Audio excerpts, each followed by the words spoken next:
Capítulo 2. Un pasado que aún no sana. En nuestras fuentes aparece claramente que las esterilizaciones forzadas fueron uno de los episodios más dolorosos en que miles de mujeres quedaron atrapadas en decisiones estatales injustas. Según la relación con la actualidad, décadas después, la verdad sigue incompleta y las víctimas continúan sin un reconocimiento ni justicia. No solo ellas, también los profesionales de salud que vivieron estos hechos que quedaron desprotegidos, sin una vía clara para demostrar la verdad de lo ocurrido. Este patrón de decisiones estatales que silencian y luego olvidan, ya lo conocemos. Ley 3217, ley que prescribe delitos de lesa humanidad ejecutados antes del 2002. Esta ley es un avance o un retroceso. La ley fue aplicada en 2024, la cual dice que nadie puede ser procesado, condenado ni sancionado por delitos de lesa humanidad o crímenes de guerra cometidos antes del 1 de julio del 2002. Esto significa que ningún crimen grave cometido antes de la fecha puede investigarse como delito de lesa humanidad. ¿Qué genera esta ley? Impunidad legal para los hechos del pasado. Los delitos cometidos antes del 2002 no pueden ser juzgados como lesa humanidad. Eso deja sin castigo a responsables estatales, fuerzas policiales y funcionarios involucrados en violaciones históricas. También tenemos cierre de procesos y negación de justicia. Al no ser imprescriptibles, muchos procesos antiguos se archivan. Y esto afecta no solo a las víctimas y a sus familias, sino también a los profesionales de salud que fueron obligados a participar o a callar de contextos de presión estatal. ¿Quién se afecta hoy esta repetición de patrones? Las mujeres que sufrieron abusos con esterilizaciones forzadas.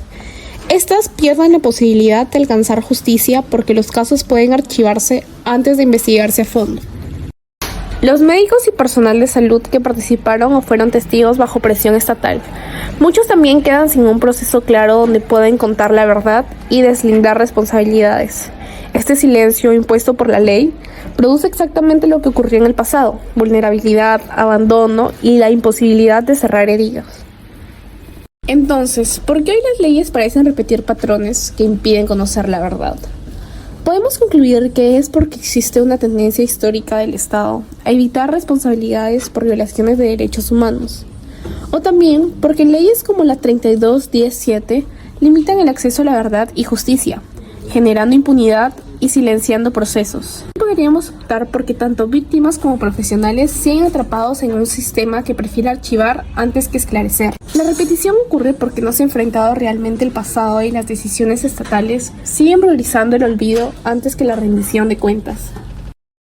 En la 10ª página hemos colocado las fuentes de donde hemos extraído la información que ha sido colocada en las anteriores páginas.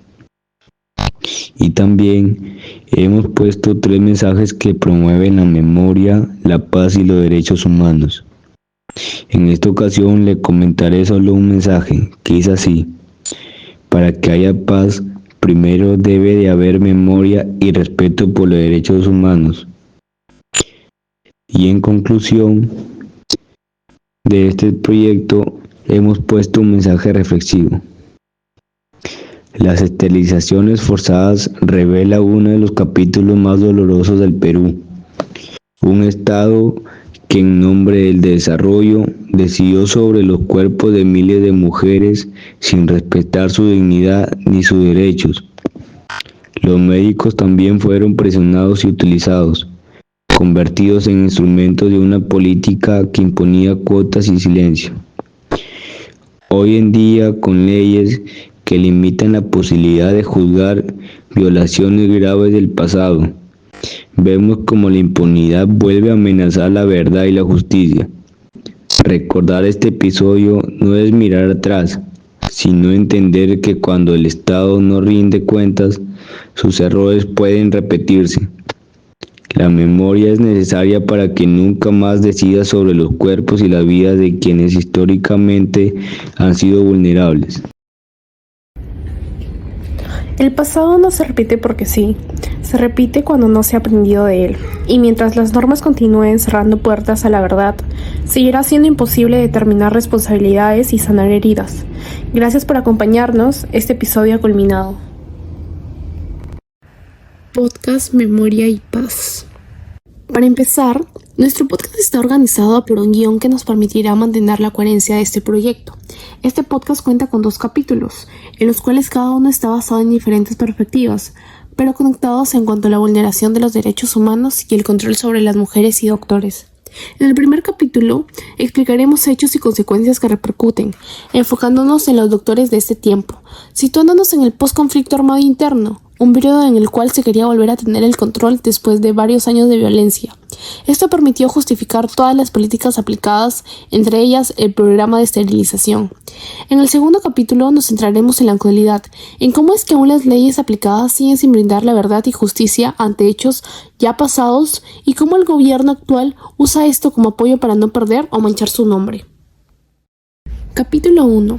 Durante los años 90, el gobierno de Alberto Fujimori impulsó políticas de control poblacional, basadas en la idea de que el exceso de población causaba pobreza y falta de recursos. Con ese argumento, el Estado incorporó la esterilización quirúrgica como método de planificación familiar y empezó a imponer metas obligatorias al personal de salud. Esto generó presiones que llevaron a que miles de mujeres, en su mayoría indígenas, pobres y quechohablantes, fueran esterilizadas sin un consentimiento real, mediante engaños o amenazas. Diversas investigaciones de la Defensoría del Pueblo y organizaciones nacionales e internacionales demostraron que estas políticas vulneraron gravemente los derechos humanos. Hechos. Política de control de natalidad. Entre 1996 y 2000 se ejecutó el Programa de Salud Reproductiva, que estableció metas obligatorias. Esto generó campañas masivas donde muchas mujeres fueron esterilizadas sin información adecuada. Investigaciones demostraron que esta política se aplicó, convirtiéndose en una violación grave de derechos humanos. La ONU confirmó que fue una práctica discriminatoria y sistemática. Ejecución de esterilizaciones. Para captar a las mujeres se utilizaron visitas casa por casa, promesas de alimentos o medicinas y hasta chantajes y amenazas. Por ejemplo, decir que no se registraría a su menor hijo o se retirarían ayudas. Muchas fueron trasladadas a postas o centros de salud con la promesa de una consulta, y allí fueron retenidas, vigiladas y presionadas hasta aceptar. En el centro médico no se respetó el consentimiento informado. A menudo no se explicó el procedimiento en su idioma, no se les dio tiempo para decidir, se les hizo firmar documentos donde no comprendían o directamente se les operó sin firma. Encubrimiento estatal. El Estado ocultó las muertes, complicaciones y denuncias del programa de esterilizaciones forzadas, manipulando o borrando historias clínicas, registrando información falsa y evitando que los centros de salud reportaran oficialmente los fallecimientos. Cuando una mujer moría o sufría daños graves, muchos hospitales clasificaban el caso como una causa natural o simplemente no enviaban el informe obligatorio al Ministerio de Salud. Las denuncias que se presentaban sus familias eran rechazadas en los centros de salud, de modo que casi nada llegaba a investigación real. Mientras tanto, las autoridades nacionales culpaban a las personas de bajo rango para presentar todo como errores aislados. Ahora veremos consecuencias y cómo estos hechos afectaron en la vida de los doctores. Muchos doctores también fueron perjudicados porque fueron utilizados como ejecutores de una política estatal que los puso en riesgo legal, laboral y ético, al igual que las mujeres campesinas e indígenas, que fueron sometidas a esterilizaciones forzadas sin su consentimiento. En consecuencia, tenemos a daños físicos y daños psicológicos. Varias mujeres sufrieron hemorragias, infecciones, problemas de movilidad y debilidad, e incluso muertes. Y en daños psicológicos, tenemos que varias personas sufrieron depresión, ruptura familiar y vergüenza dentro de sus comunidades.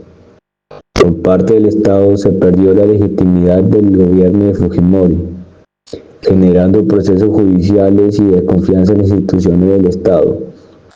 Y en el caso de los doctores, hubo riesgo de perder la colegiatura.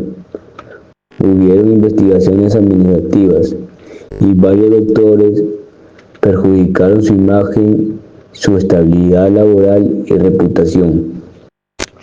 En principales actores hemos colocado al Estado peruano y Centro de Salud, especialmente a los médicos, y en víctimas comunidades indígenas y campesinas. En la siguiente página nos muestra la perspectiva y testimonio de los doctores. Yo les daré un pequeño contexto del programa que implementó Fujimori en su gobierno. La meta del programa de esterilizaciones en el Perú era el control de la natalidad bajo la justificación del desarrollo económico y la reducción de la pobreza, pero se cometieron graves abusos a los derechos humanos. En los testimonios, hemos puesto un testimonio del proveedor médico sobre cuotas e incentivos. El primer testimonio nos dice que si los médicos no lograban su cuota, probablemente lo votaban.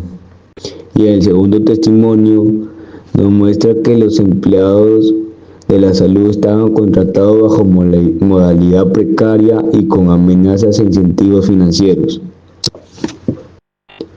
Hemos colocado en esta página fuentes de donde hemos sacado estos testimonios y una imagen del diario 16 de la época.